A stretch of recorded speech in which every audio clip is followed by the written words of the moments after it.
ये कहानी है एक ऐसे बार की जिसके अंदर अगर तुम चले गए तो बाहर आने पर तुम्हें गोली मार दी जाएगी, लेकिन अगर तुम बार के अंदर भी रहे तो माफ करना, तुम वहां भी सेफ नहीं हो। यानी इसका मतलब आगे कुआं तो पीछे खाई। कहानी की शुरुआत में हमें एक बार को दिखाया जाता है जिसमें सर्जियो नाम का एक आदमी आता है। जिस समय सर्जियो बार के अंदर आता है ठीक उसी समय एक आदमी बार से बाहर निकलता है और जैसे ही वो आदमी बाहर जाता है उसे कोई गोली मार देता है और उसकी मौत हो जाती है। ये देखकर आसपास के सभी लोग वहाँ से भाग जाते हैं। किसी को नहीं पता कि गोली कहाँ से चली है और सड़कें पूरी तरह से सुनसान हो जाती है। बार के अंदर बहुत सारे लोग होते हैं और उन्हें नहीं पता कि अब इन्हें क्या करना चाहिए। उसी वक्त एक आदमी जिसका नाम सैतुर है वो पुलिस को कॉल करने की कोशिश करता है, लेकिन उसके फोन में नेटवर्क नहीं होता। अब बार के अंदर से एक आदमी उस मरे हुए आदमी को देखने बाहर जाता है, लेकिन अचानक उसे भी कोई गोली मार देता है, जिससे बार के अंदर खड़े सभी लोग बुरी तरह से डर जाते हैं। सभी इस बात से हैरान होते हैं कि किसी के फोन में नेटवर्क नहीं होता। बार के अंदर एक लड़की होती है जिसका नाम एलिना है। वो कहती है कि हमें टीवी पर न्यूज देखनी चाहिए। जब ये लोग टीवी पर न्यूज देखते हैं तो इस हादसे के बारे में टीवी पर कोई खबर नहीं होती और जैसे ही इन लोगों की नजर बाहर जाती है तो वहाँ से दोनों लाशें गायब हो जाती है और साथ ही उनका खून भी वहाँ से साफ कर दिया जाता है। इन सभी को कुछ समझ नहीं आता कि यहाँ पर क्या हो रहा है। तभी सैतुर कहता है कि मुझे लगता है कोई चाहता है कि हम में से कोई भी यहाँ से बाहर ना निकले।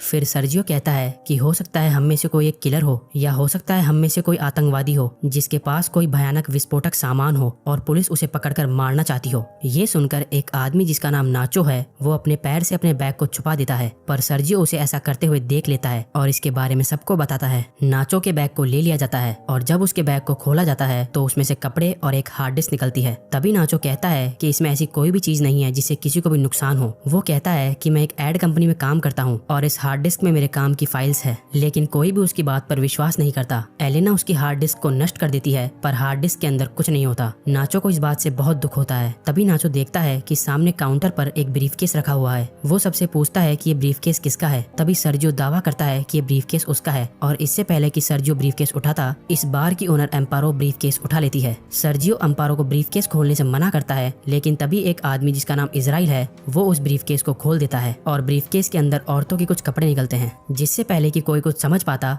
उसी वक्त इन्हें बाथरूम से एक अजीब सी आवाज आती है। जब ये लोग वॉशरूम का दरवाजा खोलने की कोशिश करते हैं तो दरवाजा अंदर से लॉक्ड होता है। ये लोग किसी न किसी तरह से दरवाजे को खोलकर बाथरूम के अंदर जाते हैं और देखते हैं कि वहाँ पर एक मोटा सा आदमी लेटा हुआ है जो कि बेहोश है। दरअसल इस कहानी की शुरुआत में ये आदमी खांसते खांसते इस वॉशरूम के अंदर आया था और तब से ये यहीं पर बेहोश पड़ा है। इस आदमी के पास एक इंजेक्शन भी पड़ा होता है। एलिना उस इंजेक्शन को उठा लेती है और तभी इन लोगों को बाहर से गाड़ियों की आवाज आती है। जैसे ही ये लोग बार के गेट के पास जाते हैं तो ये देखते हैं कि वहाँ बहुत सारे आर्मी ऑफिसर्स आते हैं जिनके चेहरे पूरी तरह से ढके हुए होते हैं। आर्मी ऑफिसर्स वहाँ पर बहुत सारे टायर्स का ढेर करते हैं और उन टायर्स को जलाकर वहाँ से चले जाते हैं। हालांकि सभी को लग रहा था कि ये हमारी मदद करने आए हैं, लेकिन वो इनकी मदद नहीं करते। उसके ठीक बाद टीवी पर न्यूज दिखाई जाती है कि सिटी के एक बहुत बड़े हिस्से में आग लग गई है और इसीलिए उस जगह को सील कर दिया गया है और उस तरफ अब कोई भी नहीं जा सकता। बाहर में फंसे लोगों को कुछ समझ नहीं आता कि सरकार झूठ क्यों बोल रही है। तभी वो आदमी जो बाथरूम के अंदर बेहोश था वो अचानक सबके सामने आ जाता है। उसकी पूरी बॉडी बुरी तरह से फूल जाती है, साथ ही उसकी आंखें भी डरावनी और अजीब सी हो जाती है और वो वहीं पर गिरकर मर जाता है। लेकिन मरने से पहले वो डू नॉट टच मी कहता है। ये लोग उस मरे हुए आदमी का फोन उठाते हैं और देखते हैं कि ये आदमी तो एक आर्मी ऑफिसर था। इसके फोन में और भी कुछ फोटोज होती है जिनमें लोगों ने किसी भी वायरस से बचने वाली पीपीई किट पहनी होती है।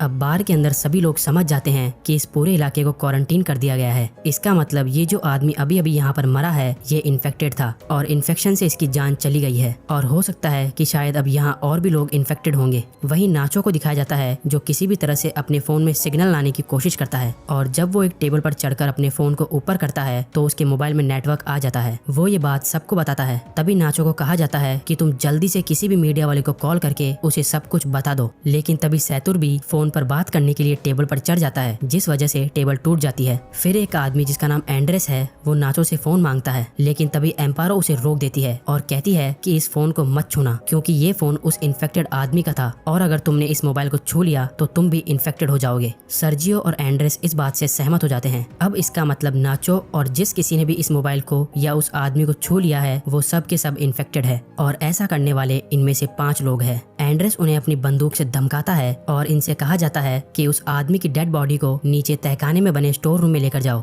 इन सब लोगों को मजबूरन उनकी बात माननी पड़ती है और ये सभी 5 लोग डेड बॉडी को लेकर नीचे तहखाने में चले जाते हैं। अब ऊपर बस 3 लोग बचे हुए हैं। थोड़ी देर बाद एक ट्रिनी नाम की औरत को वहाँ पर सफोकेशन होना शुरू हो जाता है। ट्रिनी सबको तहखाने का दरवाजा खोलने के लिए कहती है, लेकिन कोई उसकी बात नहीं सुनता। जैसे ही ट्रिनी दरवाजा खोलने जाती है तो वहाँ पर रखी हुई कुछ बॉटल्स गिर जाती है। उनका लिक्विड एक साइड बहना शुरू हो जाता है और तभी इनकी नजर वहाँ पर बने एक ड्रेनेज पर पड़ती है। इसका मतलब ये लोग वहाँ से पानी के रास्ते से होते हुए वहाँ से बाहर निकल सकते हैं। फिर इजराइल उस ढक्कन को खोल देता है और वो ड्रेनेज के अंदर से होकर यहाँ से बाहर निकलने का फैसला करता है। इसलिए वो अपने पूरे शरीर पर ऑयल लगाता है और उस ड्रेनेज से नीचे जाने की कोशिश करता है, लेकिन ड्रेनेज का छेद ज्यादा बड़ा नहीं होता, इसलिए वो नीचे नहीं जा पाता। और तभी अचानक इन सभी लोगों को गोलियां चलने की आवाज आती है। आवाज सुनकर ये सभी लोग घबरा जाते हैं। फिर इन्हें ऊपर बार में धुआं दिखाई देती है, जिसे देखकर ये लोग समझ जाते हैं कि ऊपर जो 3 लोग थे उन्हें किसी ने मारकर पूरे बार को आग लगा दी है। वहीं दूसरी तरफ इजराइल अभी भी बुरी तरह से ड्रेनेज में फंसा हुआ है। अब वो लोग सबसे पहले इजराइल को ड्रेनेज से बाहर निकालते हैं। कुछ घंटों बाद आग पूरी तरह से बुझ जाती है और वो लोग ऊपर बार में आने का फैसला करते हैं।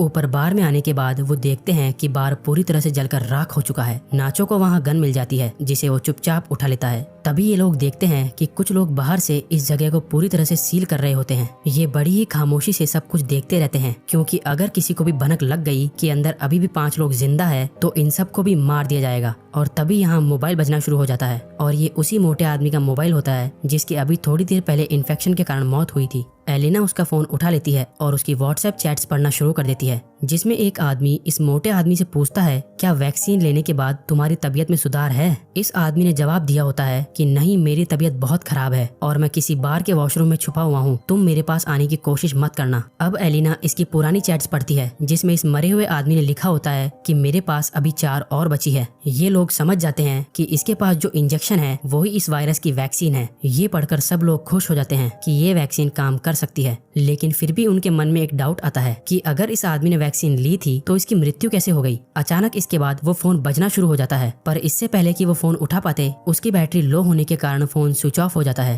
अब ये किसी न किसी तरह से फोन को चार्ज करने की कोशिश करते हैं। वहीं एलिना कहती है कि इस आदमी ने चैट्स में कहा था कि इसके पास 4 और बची है, तो क्यों ना हम उन 4 वैक्सीन को ढूंढे। फिर ये सब नीचे स्टोर रूम में उसकी लाश के पास जाते हैं, लेकिन इनको वहाँ पर कोई वैक्सीन नहीं मिलती। इसके बाद फिर ये वॉशरूम में जाते हैं, जहाँ पहले से ही इजराइल वैक्सीन के साथ बैठा होता है। इजराइल किसी एक से अपना बलिदान मांगता है, क्योंकि वो सब 5 है और वैक्सीन सिर्फ 4। इसलिए इजराइल सबसे पहले एक इंजेक्शन निकालकर अपने आप को इंजेक्ट कर लेता है। तभी नाचो उस पर अपनी बंदूक तान देता है, लेकिन इजराइल फिर भी वैक्सीन अपने शरीर में इंजेक्ट कर लेता है, जिसके बाद नाचो और इजराइल के बीच हाथापाई शुरू हो जाती है। इजराइल नाचो पर हावी हो जाता है और उसकी गन को छीन लेता है। इसी हाथापाई के दौरान वैक्सीन इजराइल के हाथ से छूटकर नीचे तहखाने में गिर जाती है। ट्रिनी तहखाने में जाकर वैक्सीन को उठा लेती है, लेकिन तभी गलती से उसके हाथ से वैक्सीन छूट जाती है और नीचे नाले में गिर जाती है। अब ये बेचारे सोच रहे होते हैं कि वैक्सीन को नाले में से कैसे निकाला जाए। इन सब में से एलिना सबसे पतली होती है, इसलिए ये लोग उससे पूछते हैं कि क्या तुम अंदर जाकर उन वैक्सीन को ला सकती हो। पहले तो एलिना मना कर देती है, लेकिन फिर बाद में वो मान जाती है, जिसके बाद एलिना की बॉडी पर ऑयल लगाया जाता है और उसे उस छोटे से छेद के अंदर धकेला जाता है और बड़ी ही मशक्कत के बाद वो नीचे नाले में गिर जाती है। एलिना वैक्सीन ढूंढ लेती है और पानी से बाहर आ जाती है। तभी नाचो वैक्सीन को एक तार पर बांधकर ऊपर भेजने को कहता है, लेकिन एलिना साफ साफ मना कर देती है, क्योंकि वो जानती है ऊपर 3 लोग हैं और वैक्सीन भी सिर्फ 3 ही बची है। एलिना सबसे कहती है कि अगर तुम्हें वैक्सीन चाहिए तो तुम्हें नीचे आना होगा। फिर उसके बाद ये लोग ड्रेनेज के छेद को बड़ा करते हैं। तब तक एलिना बाहर का रास्ता ढूंढना शुरू कर देती है। थोड़ी दूर जाने के बाद उसे एक जगह पर रोशनी दिखाई देती है। सबसे पहले वो इंजेक्शंस को वहाँ पर बने एक गड्ढे में छुपा देती है। इसके बाद वो सीढ़ियों से ऊपर जाकर देखती है कि वहाँ पर बहुत सारी पुलिस फोर्स है, जो कि बार में मरे उनके 3 साथियों को जला रही है। यहाँ से सीन शिफ्ट होता है और हमें दिखाया जाता है कि बाकी के 4 लोग जो ऊपर स्टोर रूम में थे वो भी अब किसी न किसी तरह से नीचे आ जाते हैं। इजराइल और नाचो के बीच एक बार फिर घमासान युद्ध शुरू हो जाता है और इस बार नाचो उससे बंदूक छीनकर उसे वहीं पर गोलियों से बूंद देता है। अब नाचो के पास गन होती है, इसलिए सब उससे डर रहे होते हैं। तभी नाचो सैतुर को अपने गन पॉइंट पर ले लेता है और एलिना को वैक्सीन देने के लिए कहता है। नाचो कहता है कि हमारे पास 3 वैक्सीन है और इसको मरने के बाद हम तीनों बच सकते हैं।